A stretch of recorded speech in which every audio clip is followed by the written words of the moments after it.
Merci Seigneur, je bénis ton nom, je remets ce moment entre tes mains. Je te prie, prends le contrôle de toutes choses, dirige-nous, conduis-nous encore dans cette étude biblique de Matthieu 21. Révèle-nous les mystères de ta parole, Seigneur. Au nom puissant et précieux de Jésus-Christ, Amen. Je bénis le peuple de Dieu, je bénis tous ceux qui prennent la peine de nous suivre. Que le Seigneur vous bénisse abondamment.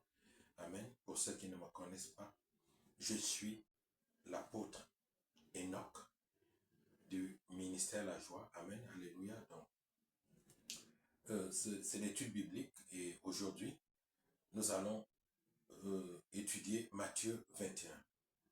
Donc, nous pouvons intituler Matthieu 21 comme l'entrée du roi. Le roi, c'est Jésus-Christ, une entrée marquée par l'humilité, l'autorité et le jugement. Matthieu 21 nous présente Jésus comme le Messie promis, mais d'une manière qui bouleverse les attentes politiques de l'époque. Il entre à Jérusalem non pas comme un guerrier conquérant sur un cheval de guerre, comme l'attendaient les Juifs, mais comme un roi de paix sur son ânon.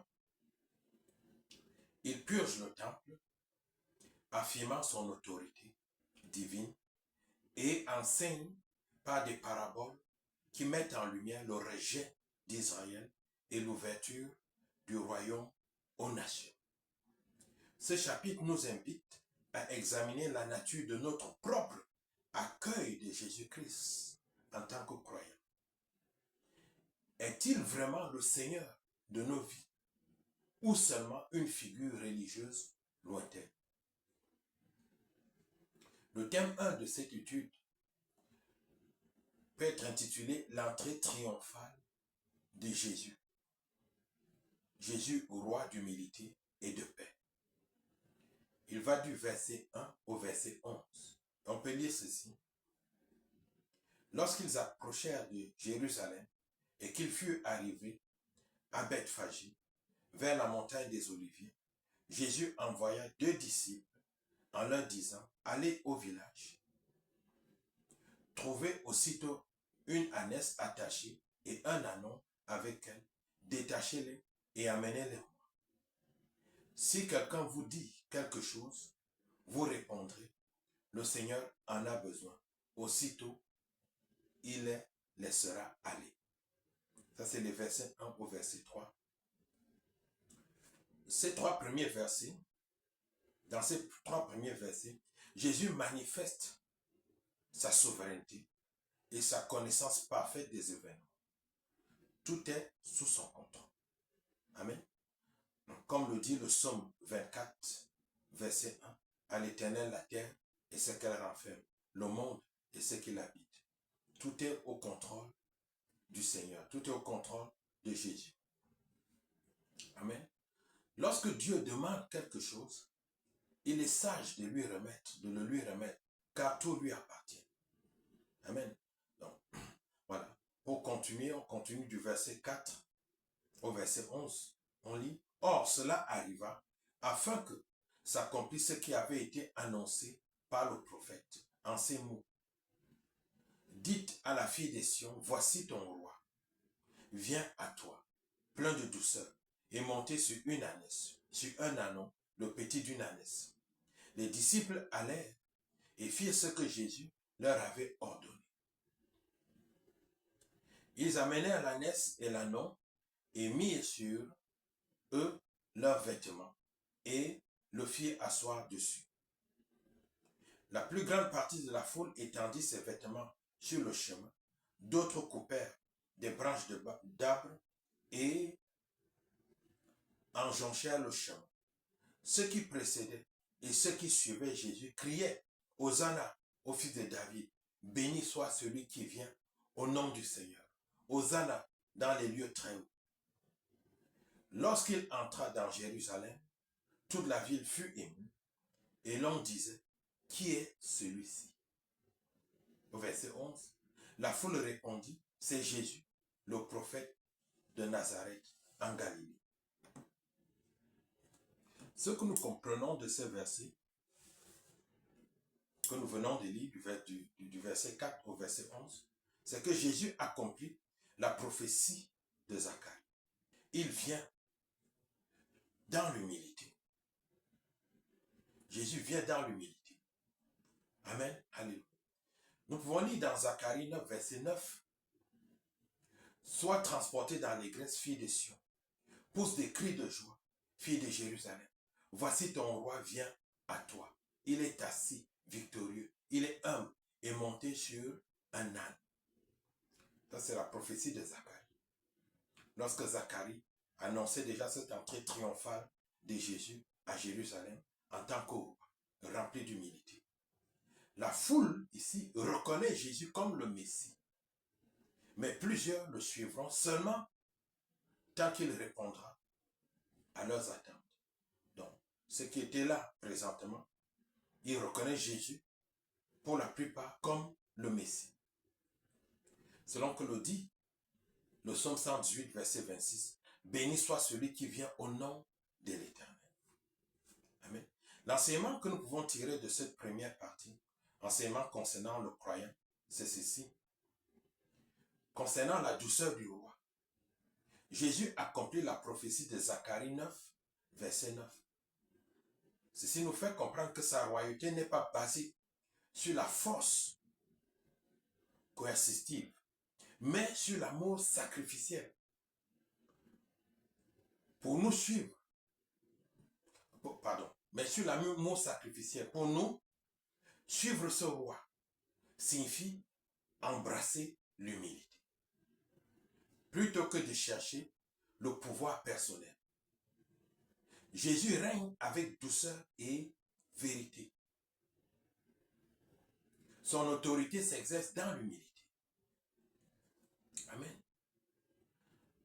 En deuxième, l'enseignement que nous tirons concernant le croyant, concernant l'adoration authentique, que la foule criait Hosanna. Hosanna. Amen. Alléluia. Notre adoration doit reconnaître Jésus comme notre sauveur et notre Seigneur. Pas seulement un faiseur de miracles. Parce que Hosanna avait dit sauveur. Sauve-nous. Hosanna avait dit sauve-nous. Notre adoration doit reconnaître Jésus comme notre sauveur et notre Seigneur. Pas seulement comme un faiseur de miracles. Il y a beaucoup qui le connaissent simplement comme un faiseur de miracles. Amen. Et nous devons le reconnaître comme notre Seigneur et notre Sauveur. Pour l'Église, le premier enseignement que nous tirons, c'est que, en tant que communauté de paix, l'Église est appelée à refléter la nature de son roi, la nature de Jésus. Nous devons être des partisans de paix dans un monde divisé, rejetant les méthodes mondaines de domination. Le modèle du leadership chrétien est celui de Christ. L'humilité à la place de la domination. Amen. Concernant l'accueil public, l'entrée de Jésus était publique. L'Église ne doit pas cacher sa foi, mais proclamer ouvertement les enseignements du Christ, tout en restant accessible et douce envers les chercheurs. Amen. Alléluia. Philippiens 2, verset 5 à 8 dit, ayez en vous des sentiments, les sentiments qui étaient en Jésus-Christ. Il s'est humilié lui-même, se rendant obéissant jusqu'à la mort. L'humilité est la règle qui caractérise le royaume des cieux. Et le roi de ce royaume, qui est Jésus-Christ, il nous démontre ici son humilité. Amen. Il rentre avec humilité à Jérusalem. Amen. Pratiquement, comment pouvons-nous mettre ceci en œuvre dans nos vies et dans l'Église? Sur le plan personnel, en tant que croyant. Amen. Je vous invite cette semaine à identifier une situation où vous avez tendance à imposer votre volonté. Que ce soit au travail ou que ce soit en famille. Choisissez consciemment la voie de l'humilité et du service. Amen. En priant pour que la douceur de Christ se manifeste en vous. Ceci vous aidera à manifester l'humilité de Christ. En tant qu'Église, ce que nous pouvons faire, pratiquement, il y en a plein d'autres choses, mais c'est un exemple, c'est que lors du prochain culte, accentuer l'aspect de la louange, centré sur la personne de Jésus, son caractère, plutôt que seulement sur ses bienfaits. Amen. C'est la plupart des fois, on va à l'église pour célébrer les bienfaits de Jésus, ce qui n'est pas mauvais. Mais nous devons plutôt accentuer l'aspect de la louange sur la personne de Jésus-Christ, son caractère. Amen. Alléluia. Pour le thème 2, qui va du verset 12 au verset 17, et que nous pouvons intituler la purification du temple.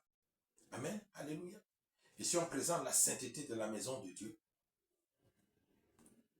Voilà. Nous pouvons lire ceci.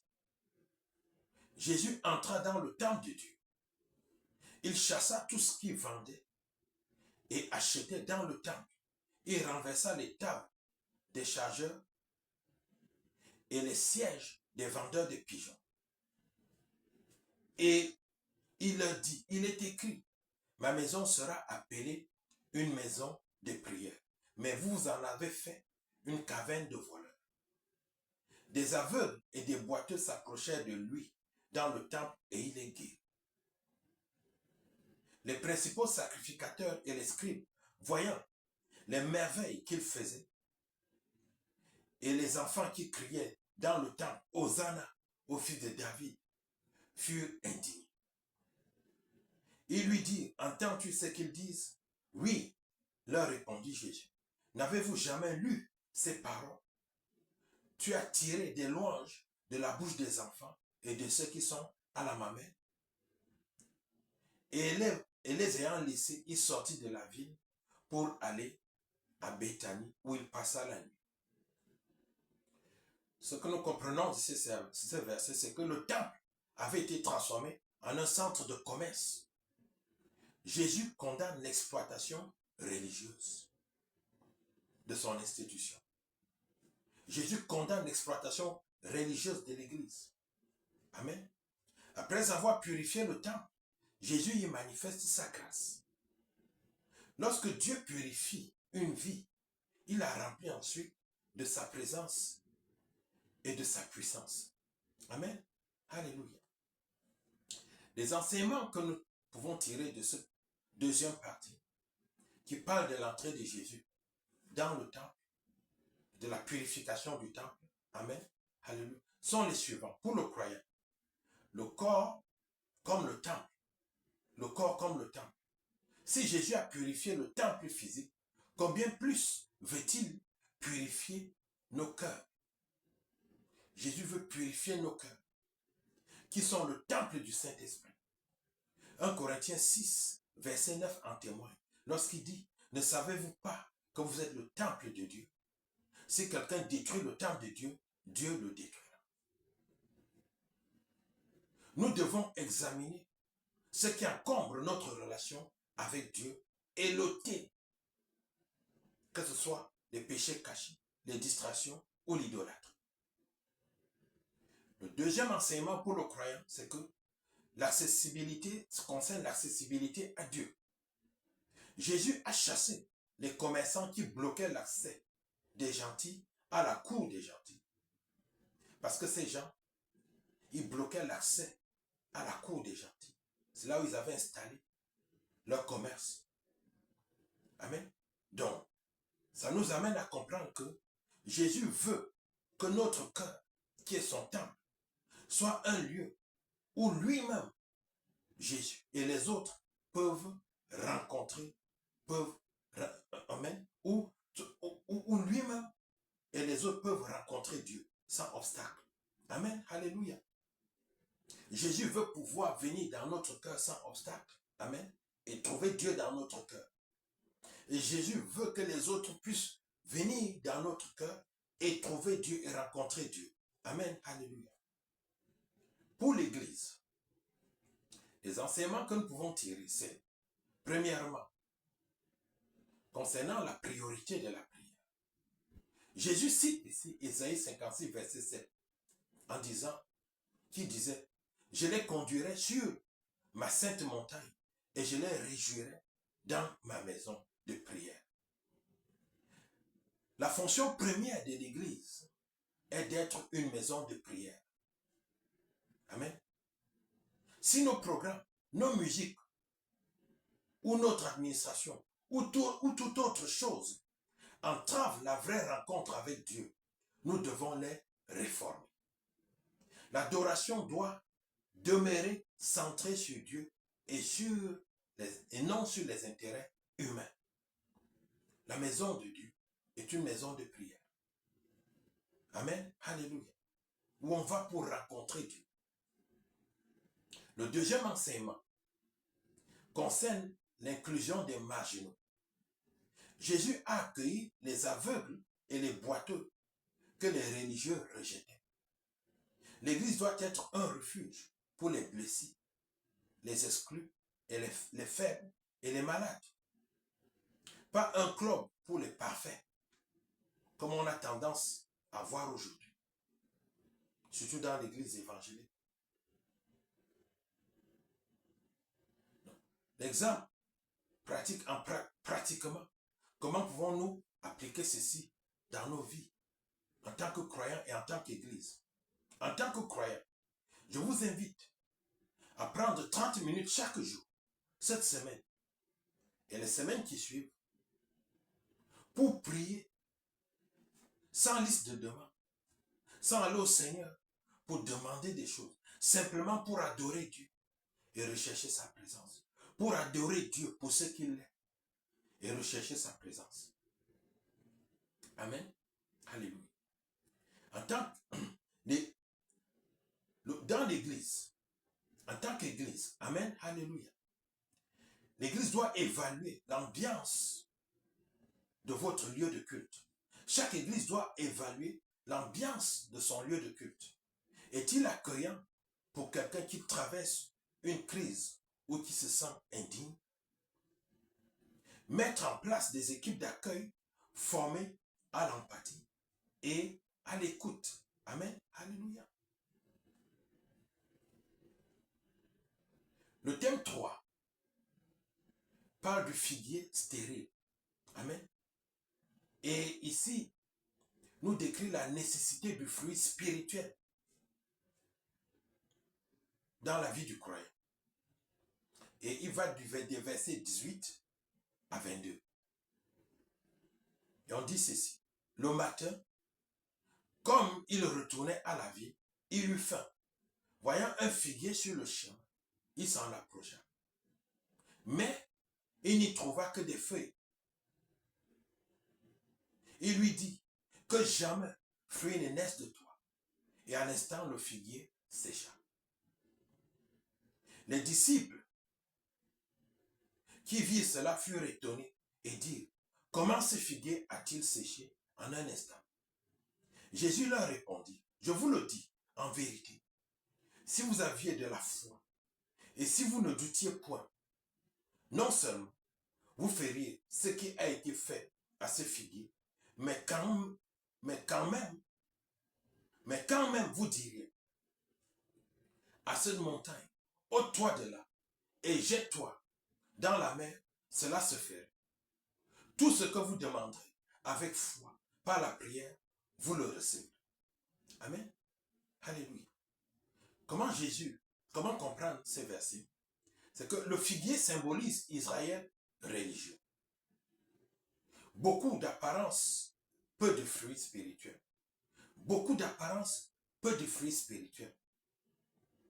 Ce qui est l'état de beaucoup de chrétiens et de beaucoup d'églises aujourd'hui. Beaucoup d'apparence, peu de fruits spirituels. La Bible dit dans Jean 15, verset 8, si vous portez beaucoup de fruits, c'est ainsi que mon Père sera glorifié. C'est en portant des fruits que nous glorifions Dieu. Jésus souligne ensuite la puissance de la foi véritable. Matthieu 11, verset 24. Marc 11, verset 24 dit ceci. Tout ce que vous demanderez en priant, croyez que vous l'avez reçu et vous le verrez s'accomplir. Amen. Alléluia.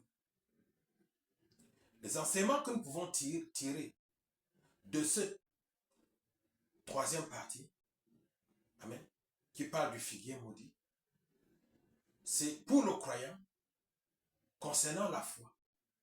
Pour le croyant, la foi authentique, une foi authentique est très importante. La foi n'est pas une croyance intellectuelle, mais une confiance active en la puissance de Dieu. Le figuier avait l'apparence de la vie, avec des feuilles, beaucoup de feuilles, mais pas de réalité, pas de fruits. Amen. Alléluia. Beaucoup de chrétiens ont l'apparence de la vie, mais ils n'ont pas en réalité la vie chrétienne en eux. Ils n'ont pas de fruits. Dieu regarde le fruit de notre caractère. Selon Galates 2, verset 5, Galates 5, verset 22 à 23, qui nous parle des fruits de l'esprit. C'est ce que Dieu veut voir dans la vie du croyant. Amen. Dieu ne regarde pas seulement à notre apparence religieuse, mais il regarde aux fruits. Amen. Alléluia. Et Galates 5, verset 22 à 23 dit ceci. Mais le fruit de l'esprit, c'est l'amour, la joie, la paix, ainsi de suite. Amen. Alléluia. Donc, et il dit que la loi n'est pas contre. La foi n'est pas contre de telles choses. Amen. La loi n'est, amen, contre de telles choses, la loi n'est point. La loi n'est pas contre de telles choses. Amen. Alléluia. Et Jacques 2, verset 17, dit ceci. Il en est ainsi de la foi. Si elle n'a pas des œuvres, si elle n'a pas les œuvres, elle est morte en elle-même. Elle dit si la foi, les œuvres ici c'est le fruit. Jacques nous dit si la foi n'a pas de fruit, elle est morte. Elle est morte. Amen. Donc en tant que croyant, notre foi doit porter des fruits. Nous ne devons pas être remplis de feuilles, c'est-à-dire d'apparence, mais sans vie et sans fruit. Amen. Alléluia. Nous devons manifester le fruit du Saint-Esprit. Décrit dans Galates 5, verset 22 à 23. Amen. Alléluia. Concernant la puissance de la parole de Dieu, c'est-à-dire avec la foi,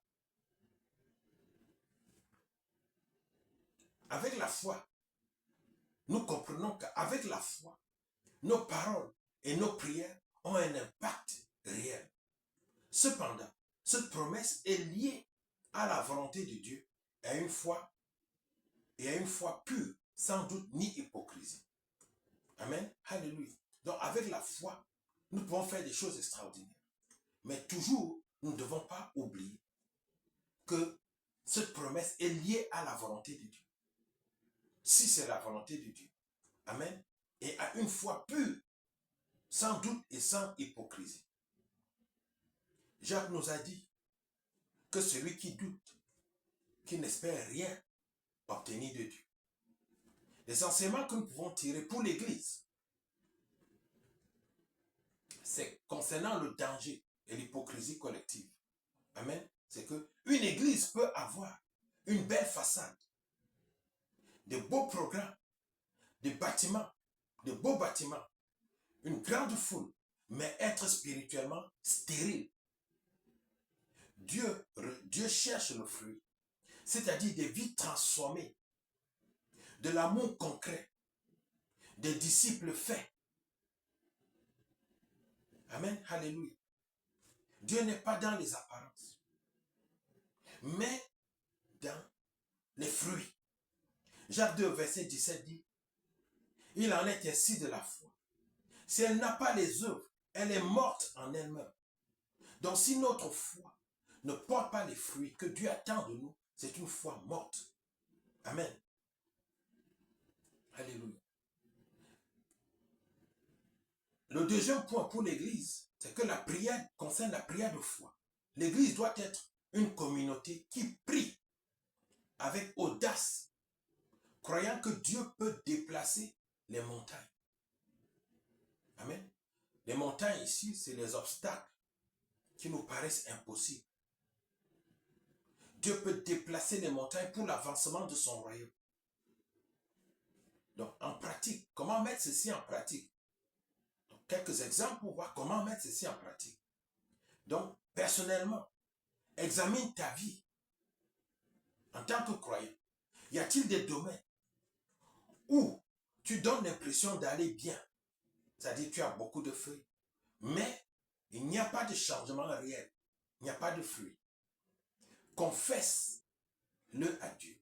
Si tel est le cas, confesse-le à Dieu et demande-lui de produire son fruit en toi. Amen. Maintenant, concernant l'Église, qu'est-ce que l'Église peut faire? C'est lancer, par exemple, un mois de prière, focalisé sur une montagne spécifique de sa communauté. Ça peut être l'addiction, la pauvreté, la division, le péché. Amen. Priez avec foi en attendant une action divine. Amen. Alléluia. À présent, nous abordons le thème 4. Le thème 4 nous parle de l'autorité de Jésus-Christ qui est contestée. L'autorité contestée de Jésus. Amen. Alléluia. Or, l'autorité de Jésus, et Jésus nous parle de la source du pouvoir spirituel. Donc, ce thème nous présente l'autorité contestée de Jésus et la source du pouvoir spirituel. Et il s'étend du verset 23 au verset 27. On peut dire ceci. Jésus arriva dans le temple et pendant qu'il enseignait, les principaux sacrificateurs et les anciens du temple vinrent à lui et dirent, par quelle autorité fais-tu ces choses? Qui t'a donné cette autorité? Jésus leur répondit, je vous adresserai aussi une question. Si vous me répondez, je vous dirai par quelle autorité je fais ces choses. Le baptême de Jean venait-il du ciel ou des hommes? Répondez. Mais ils raisonnèrent ainsi en eux-mêmes. Si nous disons du ciel, il nous dira, pourquoi donc n'avez-vous pas cru en lui? Et si nous disons des hommes, nous avons à craindre la foule car tous tiennent Jean pour un prophète. Alors, ils répondirent à Jésus, nous ne savons. Et il leur dit, moi non plus, je ne vous dirai pas par quelle autorité je fais ces choses. Ce que nous comprenons ici, c'est que les chefs religieux ne veulent pas reconnaître l'autorité de Jésus. Matthieu 28, verset 18 dit, tout pouvoir m'a été donné dans le ciel et sur la terre. Jésus a l'autorité de Dieu. Mais les chefs religieux refusent de reconnaître son autorité. Bien qu'ils sachent, bien qu'ils voient et qu'ils comprennent que c'est par la main de Dieu qu'il fait toutes ces choses.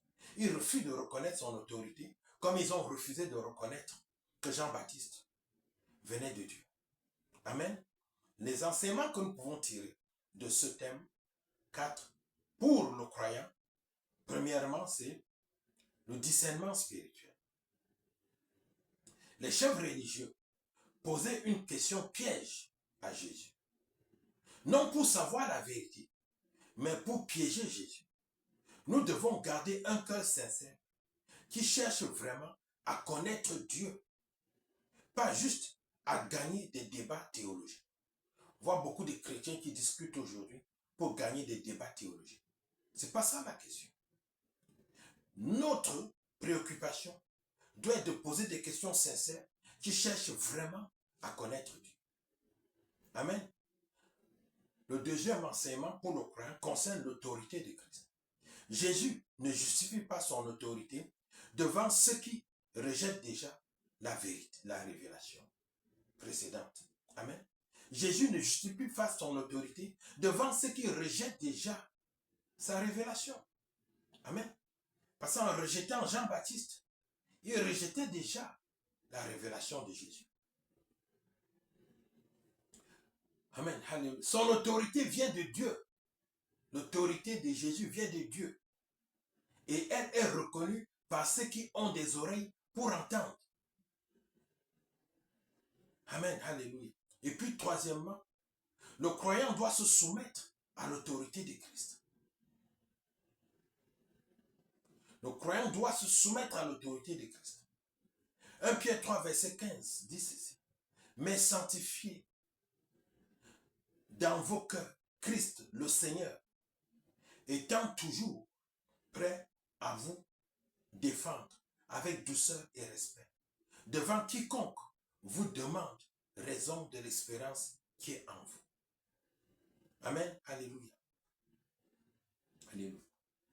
Pour l'Église, concernant la légitimité du ministère, l'autorité spirituelle ne vient pas des titres ou des diplômes, comme on a tendance à le voir aujourd'hui dans l'Église. Mais elle vient de l'envoi de Dieu et de la fidélité à sa parole. La Bible que nous lisons aujourd'hui n'a pas été écrite par des intellectuels. Pour la plupart, c'était des gens du peuple qui n'étaient jamais allés à l'école. Mais c'était l'œuvre du Saint-Esprit en eux. Amen. Donc l'autorité spirituelle ne vient pas des titres ou des diplômes, mais de l'envoi de Dieu et de la fidélité à sa parole. L'Église doit soutenir ses leaders qui enseignent avec l'autorité des Écritures, tout en restant vigilante contre l'abus de pouvoir. Amen. Concernant l'intégrité face à l'opposition, Jésus a fait preuve de sagesse face à l'hostilité. De même, l'Église doit savoir répondre avec grâce et intelligence aux critiques sans compromettre la vérité. Toute doctrine et toute pratique doivent être soumises à l'autorité du Seigneur. Amen. Alléluia.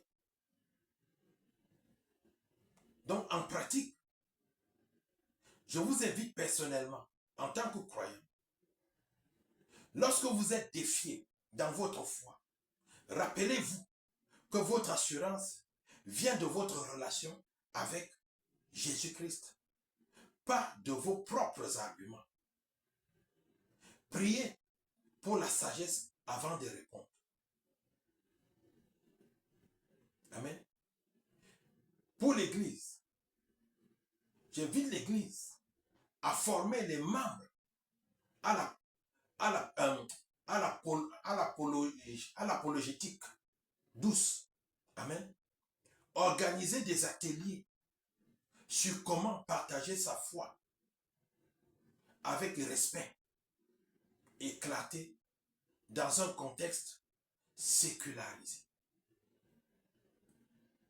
Le thème 5 parle de la parabole des deux fils. Amen. Ici, ce que nous retenons, c'est que l'obéissance vaut mieux que les paroles. Et le thème 5 va du verset 28 au verset 32. Et nous pouvons lire ceci. Que vous semble, un homme avait deux fils. S'adressant au premier, il dit, mon enfant, va travailler aujourd'hui dans la ville. Il répondit, je ne veux pas. Ensuite, il se repentit et alla. S'adressant à l'autre, il dit la même chose. Et ce fils répondit, je veux bien, mon père. Et il n'alla pas. Lequel des deux fils fit la volonté du père? Ils répondirent, le premier. Jésus leur dit, je vous le dis en vérité, les publicains et les femmes de mauvaise vie vous dévanceront dans le royaume de Dieu. Car Jean est venu à vous dans la voie de la justice et vous n'avez pas cru en lui. Mais les publicains et les femmes de mauvaise vie ont cru en lui. Et vous, après avoir vu cela, vous ne vous êtes pas repentis pour croire en lui. Alléluia. Amen. Alléluia. Donc, nous comprenons là que Dieu regarde les actes plutôt que les déclarations. Dieu regarde nos actes plutôt que nos déclarations. Et Jacques 1, verset 22 dit ceci. Mettez en pratique la parole et ne vous bornez pas à l'écouter. Beaucoup de chrétiens se bornent à écouter la parole, ne la mettent pas en pratique. Amen. Il vaut mieux une repentance sincère qu'une profession de foi sans obéissance. Amen. Alléluia. C'est que le Seigneur nous fait comprendre ici. Amen. Allez.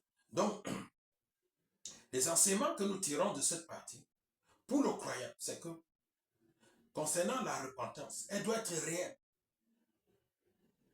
La repentance doit être réelle. Dire oui à Dieu verbalement ne suffit pas. La vraie foi se manifeste par un changement d'action. Même si nous avons initialement refusé Dieu, la repentance sincère nous ramène dans sa volonté. 1 Jean 3, verset 18 dit ceci. Petits enfants, n'aimons pas en parole avec la langue, mais en action avec vérité. Le deuxième enseignement, pour le croyant, c'est l'humilité spirituelle.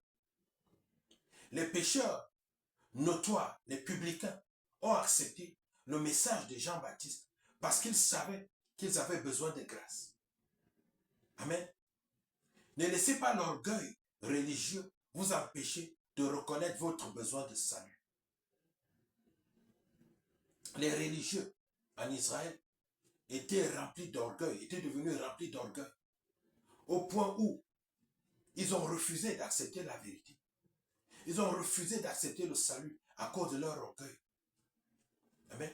Donc, en tant que croyants, ne laissons pas l'orgueil religieux nous empêcher de reconnaître notre besoin de salut.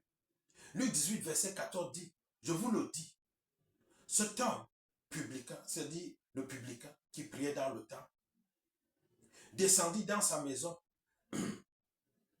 justifié plutôt que l'autre, le pharisien, qui se tapait la poitrine, se bombait la poitrine, se vantant devant Dieu comment il est juste, comment il prie, comment il jeûne régulièrement.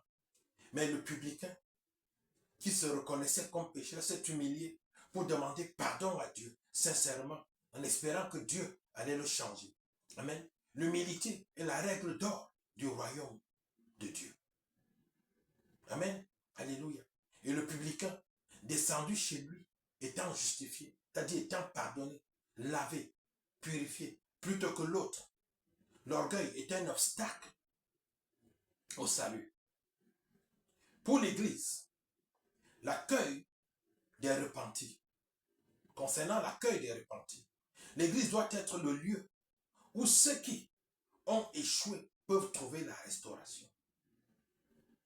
Ne méprisez pas ceux qui viennent de loin et ne les jugez pas. Dans l'Église aujourd'hui, on juge beaucoup, on condamne beaucoup. Amen. On ne peut pas dire qu'on doit accepter le péché. Mais on ne doit pas juger, on ne doit pas rejeter, mais on doit accueillir dans le but de transformer. On doit exhorter dans le but de changer la personne. Amen. Alléluia. C'est-à-dire, les gens, ceux qui viennent de loin, ceux qui viennent de loin, sont souvent les plus reconnaissants et les plus zélés pour le royaume. Amen. Luc 7, verset 47 dit ceci. C'est pourquoi, je te le dis, ses nombreux péchés lui ont été pardonnés. C'est pour cela qu'elle m'a témoigné tant d'amour. Mais celui qui a eu peu de choses à se faire pardonner, ne manifeste peu d'amour. Amen. Jésus parlait ici de la femme qui avait été, la femme adultère, qui avait été pardonnée. Amen. Alléluia. Après, elle a manifesté beaucoup d'amour envers Jésus. Et Jésus nous fait comprendre effectivement que celui qui sait d'où il vient, celui qui sait dans quoi il était, et d'où Dieu est allé le chercher, celui-là manifeste beaucoup d'amour. Beaucoup d'amour. Il aime beaucoup Dieu. Amen. Parce qu'il sait ce que Dieu a fait pour lui. Mais celui qui a l'impression qu'il est saint, qu'il est pur, qu'il n'a rien à se reprocher, qui a beaucoup d'orgueil en lui, parce qu'il se croit saint, amen, il ne reconnaît pas le bien que Dieu a fait pour lui. Alléluia. En deuxième, l'action plutôt que la tradition. Nous devons privilégier l'action plutôt que la tradition. Amen. C'est-à-dire, une église peut avoir une longue tradition. Amen. Mais manquer d'obéissance active à la mission de Dieu, évangélisation ou service. Il faut passer des paroles aux actes. Il faut passer des paroles aux actes. Amen.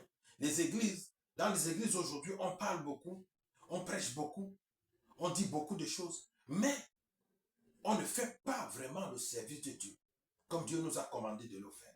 On dit oui, mais on ne le fait pas. Il faut passer des paroles aux actes, de l'action. Donc, l'action plutôt que la tradition. Pratiquement, comment pouvons-nous faire pour observer ces recommandations, ces enseignements dans nos vies? Personnellement, en tant que chrétien, pose-toi la question. Y a-t-il une chose que Dieu m'a demandé? Y a-t-il une chose que Dieu m'a demandé, c'est-à-dire aider quelqu'un, ou bien changer une habitude à laquelle j'ai dit oui mentalement, mais je n'ai pas agi? S'il y a quelque chose comme ça, fais-le cette semaine. Fais-le cette semaine. Amen. Concernant l'Église, l'Église doit créer un groupe de soutien ou un ministère spécifiquement dédié à l'accueil et à la réintégration des personnes qui reviennent de parcours difficiles ou qui se sentent exclus.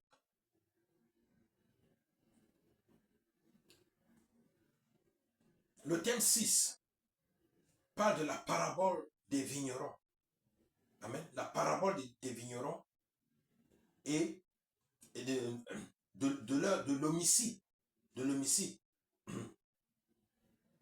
Amen. Et le rejet du Fils et le jugement. Le thème 6 s'étend des versets 33 au verset 46. Et on lit ceci. Écoutez une autre parabole. Il y avait un homme, maître de maison, qui planta une vigne. Il entoura d'une haie. Il creusa une cuve et bâtit une tour. Puis il la ferma à des vignerons et quitta le pays. Lorsque le temps de la récolte fut arrivé, il envoya ses serviteurs vers les vignerons pour recevoir le produit de sa vigne. Les vignerons s'étant saisis de ses serviteurs, battirent l'un, tuèrent l'autre et lapidèrent le troisième. Il envoya encore d'autres serviteurs en plus grand nombre que les premiers, et ils les traitèrent de la même manière.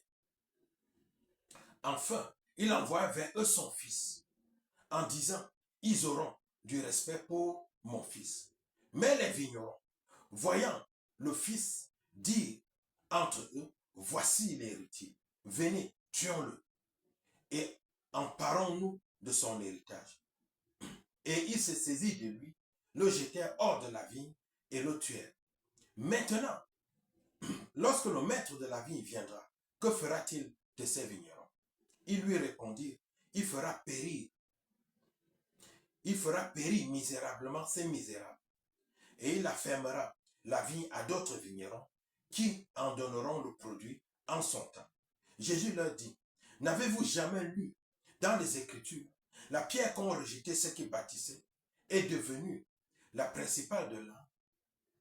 C'est du Seigneur que cela est venu et c'est un prodige à nos yeux. C'est pourquoi je vous le dis, le royaume de Dieu vous sera enlevé et sera donné à une autre nation qui en rendra les fruits. Celui qui tombera sur cette pierre s'y brisera, et celui sur qui elle tombera, elle l'écrasera. Les principaux sacrificateurs et les pharisiens, en entendant ces paraboles, comprirent que Jésus parlait d'eux. Ils cherchaient à se saisir de lui, mais ils craignaient la foule qui le tenait pour prophète. Donc, cette parabole annonce prophétiquement le retour et la crucifixion de Jésus. Les enseignements que nous tirons de cette parabole du vigneron sont les suivants. Pour le croyant, le premier enseignement, elle concerne la responsabilité du don. Nous sommes les vignerons en tant que croyants. Nous sommes les vignerons chargés de prendre soin de ce qui appartient à Dieu. Nos vies, nos talents, nos dons, les dons que Dieu a mis en nous et l'évangile. En tant que croyants, amen, nous devons prendre soin de ce qui appartient à Dieu et en faire un bon usage. Nous devrons rendre des comptes à Dieu. Amen. Produire du fruit n'est pas optionnel, mais une obligation. En tant que croyants, nous devons produire du fruit. En deuxième, Jésus-Christ est la pierre angulaire. Tout notre salut repose sur Jésus. Si nous le rejetons, nous n'avons aucun autre fondement. Si nous nous appuyons sur lui, il deviendra la source de notre stabilité et de notre élévation. Acte 4, verset 11 à 12 dit, Jésus est la pierre rejetée par vous, les bâtisseurs, qui est devenue la principale de l'âme. Il n'y a de salut en aucun autre. Amen. Et ces paroles sont aussi reprises dans le Psaume 118, verset 22 à 23. Pour l'Église, les enseignements que nous tirons de ce sixième thème sont les suivants. Concernant la transmission du mandat, le royaume n'est pas la propriété exclusive d'un groupe ethnique ou religieux. Il est donné à ceux qui portent du fruit. L'Église doit rester humble et fidèle, sachant que Dieu peut susciter d'autres témoins si elle devient stérile. Amen. Concernant le coût du discipulat, les serviteurs et le Fils ont souffert. Servir Dieu dans un monde hostile implique parfois le rejet et la persécution. L'Église doit préparer ses membres à tenir ferme. Amen. Toute l'œuvre de l'Église doit être bâtie sur Jésus-Christ. Donc, comment mettre ceci en pratique? Un exemple. En tant que croyant, je t'invite à identifier un talent, une ressource, un don que Dieu t'a confié. Comment peux-tu l'utiliser cette semaine pour le royaume plutôt que pour ton seul confort, comme tu le faisais? Amen. Pour l'Église, elle doit encourager la multiplication des ministères. Ne gardez pas le monopole de l'enseignement ou du service. Vous, pasteurs, ne gardez pas le monopole de l'enseignement ou du service. Formez et envoyez de nouveaux leaders. Formez et envoyez de nouveaux leaders, d'autres vignerons, pour étendre le travail. Parce que des comptes nous seront demandés. Amen. Alléluia. Donc, en conclusion, Matthieu 21 est un miroir tendu à notre âme. Il nous montre un Jésus qui est à la fois le roi doux et humble et le juge saint qui exige du fruit. Il nous avertit contre le danger d'une religion extérieure sans transformation intérieure. Pour le croyant, l'appel est clair. Accueillons Jésus comme Seigneur. Laissons-le purifier nos cœurs. Produisons le fruit de l'Esprit par la foi et obéissons activement à sa volonté. Pour l'Église, le défi est immense. Soyons une maison de prière ouverte à tous, une communauté qui valorise la repentance sincère plutôt que l'apparence. Et soyons des vignerons fidèles qui rendent compte avec joie de ce que Dieu a fait pousser. Amen. Qui produit du fruit. Que le Saint-Esprit grave ces vérités dans nos cœurs, afin que nous ne soyons pas seulement des auditeurs oublieux, mais des acteurs fidèles de la parole. La leçon centrale que nous retenons de ce chapitre 21, c'est que Dieu ne cherche pas des feuilles, mais des fruits. Amen. Dieu ne cherche pas des feuilles, mais des fruits. Non des paroles seulement, mais une obéissance véritable. Dieu ne cherche pas simplement des paroles, mais une obéissance véritable. Amen. Alléluia. Dieu prend plaisir, non à ceux qui écoutent la parole, mais à ceux qui la mettent en pratique. Le défi personnel pour le croyant, pour chaque croyant, est le suivant. Si Jésus examinait aujourd'hui le temple de ton cœur, trouverait-il seulement une apparence religieuse ou les fruits d'une vie transformée par sa grâce? Pose-toi cette question. Amen. Que votre réponse, que ta réponse soit celle d'un disciple qui accueille le roi, obéit à sa parole et porte du fruit pour la gloire de Dieu. Amen. Merci Seigneur pour ta parole. Je te prie Seigneur que cette parole, Seigneur, rentre dans le cœur de tes enfants et qu'elle porte du fruit. Que non seulement Seigneur, ils l'écoutent, mais qu'ils l'accomplissent et qu'ils la mettent aussi en pratique. Seigneur, donne-leur des cœurs disposés pour aimer ta parole et pour la mettre en pratique. Merci Père pour la transformation que tu opères dans la vie de tes enfants. Au nom puissant et précieux de Jésus. Amen.